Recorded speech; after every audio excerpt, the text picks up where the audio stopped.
Today on the show, we have we'll have a couple of talking points. And where are we starting from? We'll begin from the National Assembly, where there is a proposal for age limit of 60 years for the president and his vice, governors and his deputy, being proposed by the House of Representatives. Let's quickly meet our panelists joining us from across the world in Benin City. With me here in the studio, I have a constitutional and human rights lawyer, Alakwe Umadanfo Esquire. Thank you for joining us on the program.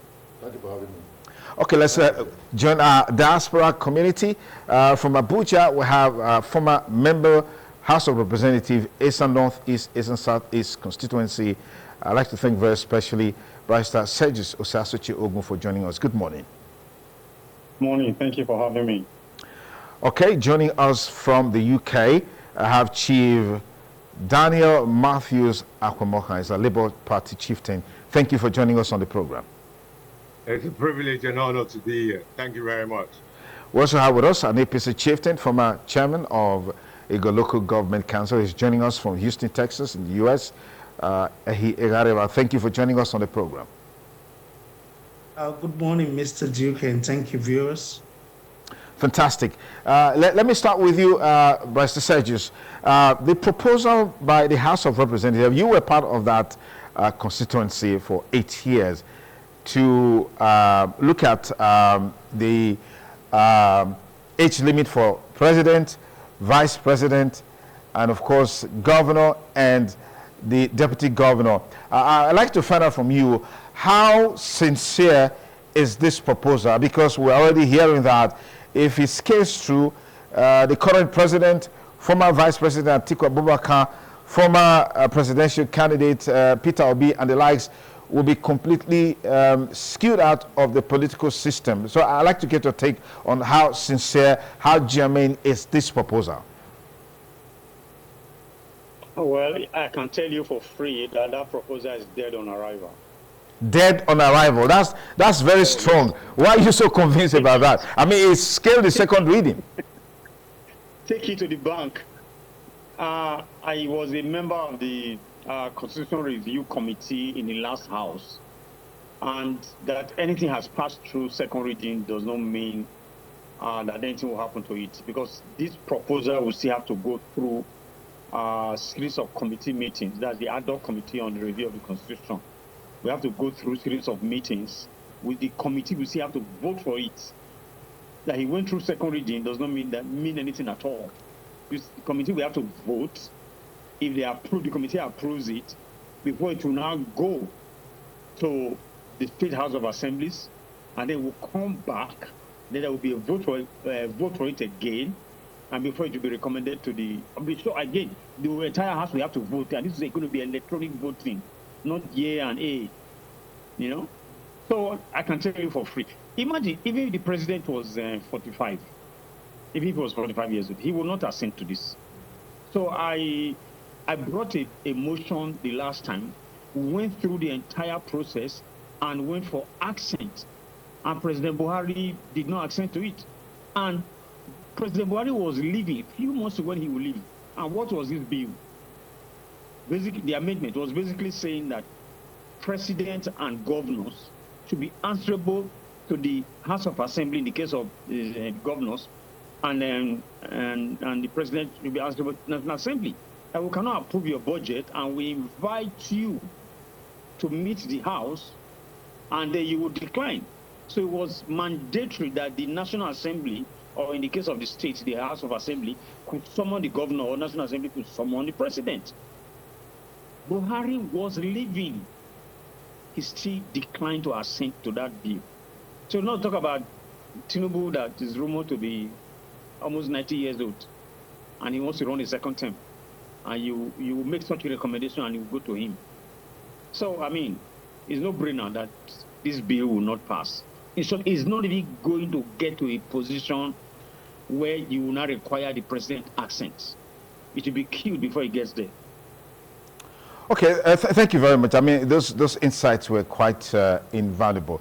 Let me come to Chief Matthew.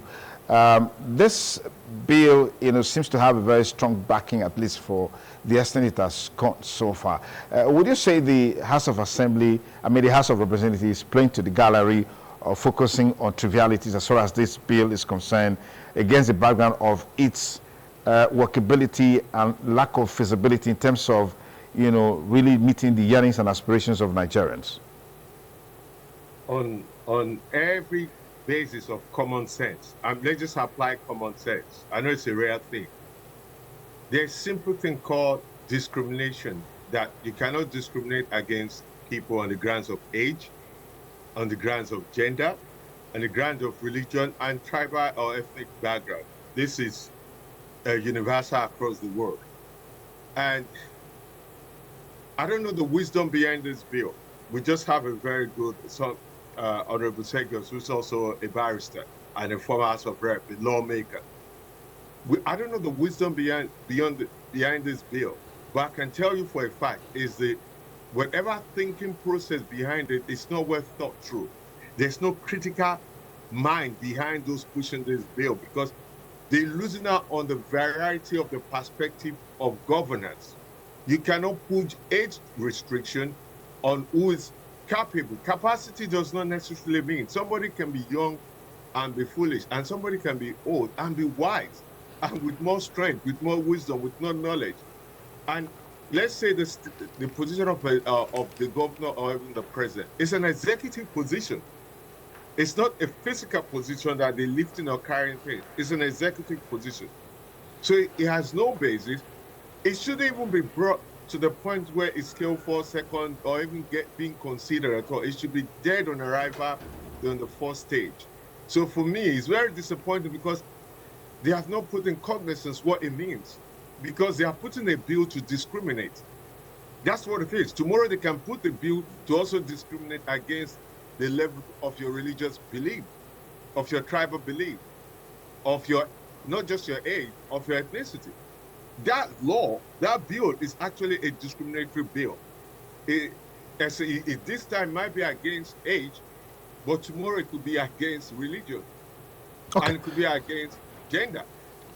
Okay, let me stop you there for a moment. I'll come back to you, Chief Matthew. Let me stop you there for a moment. Let's go to Houston now, where Higaraba is waiting. The feeling that this bill is dead on arrival is because of the intention. Do you have other perspectives to why this bill would not see the light of the day? Well, thank you once again, Mr. Duke, for having me. I think what is more important to people will be the age of the ideas that they are bringing forward, for governance, and not necessarily the age of the individuals. So if you look across the world, for instance, the President of the United States here is 78. That's then the last president, Joe Biden, left at 81, is now 82. You look at Vladimir Putin in Russia, is 72. You look at President Xi of China, is 71. The Prime Minister of India, Narendra Modi, is 74. And of course, the President of Nigeria is 73. So if you look across the whole world, the universal spectrum, you see that there's no one of these very important leaders in today's world that is below 60 years old, which means if Nigeria they were to be presidents or aspire to positions of presidency in Nigeria, that means they will not be allowed to. I just think age has never been a determining factor, of limiting people from contesting. We have had a Speaker of the House of Representatives who was only 39 years old.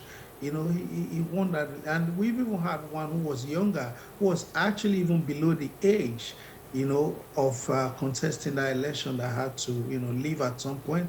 I believe that was in 1999, the very first speaker we had, Speaker Buhari at the time. So he also left. So we've had very young governors who are below 40. As a matter of fact, when this democracy, this current time started, since 1999. We had a whole lot of them, like Governor Oji Kalu was less than 40, Lucky Benedict of Edo State was only 41, Iburi was less than 40.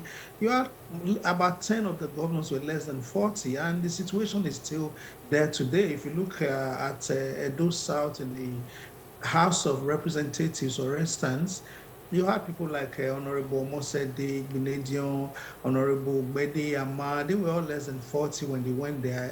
So I believe even the current House of Rep member for Oredo federal constituency is less than 40. So age hasn't really been a factor. People across all the divides who aspire to leadership, especially for running for elections, have to present their ideas before the people. It doesn't matter if you are 80 or whether you are 35 years old, which is the minimum age. I think we should work more on the qualification of our leaders and look at their antecedents and what they have done, more than their age. Okay. Thank you. All right. Thank you. Let's come back to the studio here, Vice Alakwe Banefo. The conversation around age limit. I know it's easy for us to cite, other countries where we have leaders that are within the age bracket of maybe 80, 70, 73. But in the case of Nigerians, it's always difficult to know the exact age of our leaders. I mean, talk about former President Buhari, even with the current president. The questions officially is 71 or so, or 72 as the case may be. But we hear, that's official, but that is not the true age. I mean, isn't that part of the reason why we're having this bill coming to the National Assembly? Against the background, your ability to perform to a large extent could also be a function of your virality, your strength, your ability, your agility, and all of that. Yeah, but the matter is that I expected the members of National Assembly to look at the country and see what actually is our problem for now. And if you are proposing a bill for an act, that bill will be focusing on how the citizens will benefit from that particular law if it is eventually assented to by the president. So, to me, I expected the National Assembly members to focus more on the health status of a candidate wanting to run for presidency or governorship, as the case may be. What is the history of the person's health, and not the age of the candidate. The truth of the matter is that we should be looking at our priorities. Our priorities. Like the last speaker said, the guy from UK, no, Abuja, that bill is dead on arrival. The reason is because our system does not work here. And under the separation of powers, the National Assembly are supposed to be independent of themselves. But the kind of constitutional democracy we are seeing in Nigeria, it appears that the executive on their own has pocketed the two other arms of government, the legislature and of course the judiciary. And so if you look at it, the whole buck will end on the president's table to assent to this bill.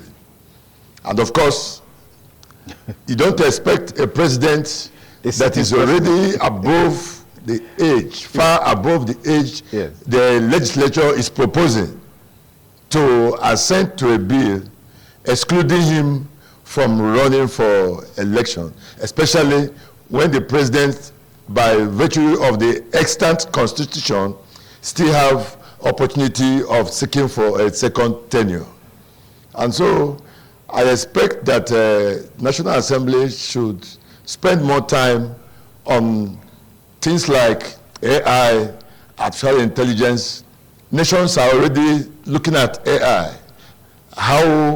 What will be the future of the society in the next 5, 6, 7, 8, 9 years? Okay. When the AI will be brought in, okay. and what it is talking about is that it appears that we are going to have even robots doing some of the jobs that individuals are going to do. Well, right now, it's already going on. I mean, robots are everywhere. AI is taking over, every facet of, economy and development, basically. Yes. All right. And so we should be talking about how do you checkmate unemployment that can be brought by the introduction of AI. All right. Let me proceed there. If you just join us, it's still Politics Today, reaching you live on independent television and radio.